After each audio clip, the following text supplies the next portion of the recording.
శ్రీరామనవమి సందర్భంగా ఈరోజు మనం శ్రీరాముడు మరియు రామాయణం గురించి చాలా మందికి తెలియని కొన్ని ఆశ్చర్యకరమైన విషయాలు తెలుసుకుందాం.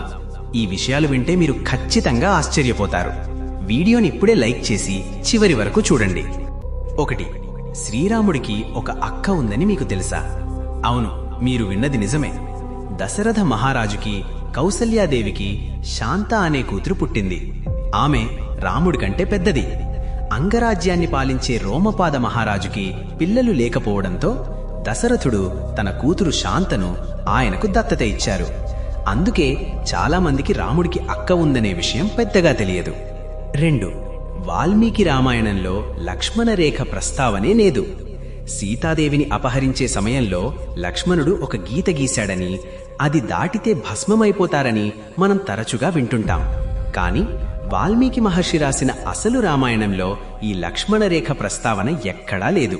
ఇది ఆ తర్వాత వచ్చిన తులసీదాస్ రామచరితమానస్ మరియు ఇతర ప్రాంతీయ రామాయణాలలో చేర్చబడింది.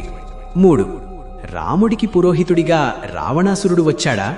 ఏంటి, వినడానికే ఆశ్చర్యంగా ఉంది కదా? అవును, నిజమే. రామేశ్వరం దగ్గర రామసేతు నిర్మించే ముందు రాముడు శివలింగాన్ని ప్రతిష్ఠించాలి అనుకుంటాడు.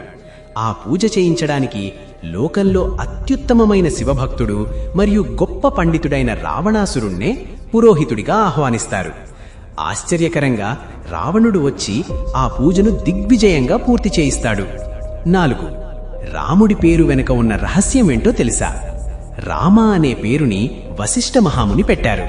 ఈ పేరు 2 అద్భుతమైన బీజాక్షరాల కలయిక. అష్టాక్షరీ మంత్రంలోని రా అనే అక్షరం, పంచాక్షరీ మంత్రంలోని మా అనే అక్షరం కలిపి రామగా మారింది. ఈ అక్షరాలు పలికితే మనసుకు ఎంతో ప్రశాంతత దొరుకుతుంది. 5. రాముడి అవతార సమాప్తం ఎలా జరిగిందో చాలా తక్కువ మందికి తెలుసు. సీతాదేవి భూమాతలో కలిసిపోయిన తర్వాత రాముడు చాలా బాధపడ్డారు. చివరకు అయోధ్యలోని సరయూ నడిలో జలసమాధి అంటే నీళ్లలోకి నడిచి వెళ్లి ప్రాణాలు వదలడం పొంది తన అవతారాన్ని చాలించారు. ఇవి రామాయణంలో చాలా మందికి తెలియని కొన్ని గొప్ప విషయాలు. ఇందులో మీకు ఏ విషయం కొత్తగా అనిపించిందో కింద కామెంట్ చేయండి. ఈ వీడియో మీకు నచ్చితే తప్పకుండా మీ ఫ్రెండ్స్ మరియు ఫ్యామిలీతో షేర్ చేయండి. అలాగే మరిన్ని ఆసక్తికరమైన వీడియోల కోసం మన ఛానల్ను సబ్స్క్రైబ్ చేసుకోండి. అందరికీ శ్రీరామనవమి శుభాకాంక్షలు. జై శ్రీరామ్. వీడియో నచ్చితే లైక్ చేయండి, మీ ఫ్రెండ్స్తో షేర్ చేయండి. ఇంకా ఇలాంటి మంచి వీడియోల కోసం మా ఛానల్ని సబ్స్క్రైబ్ అవ్వండి.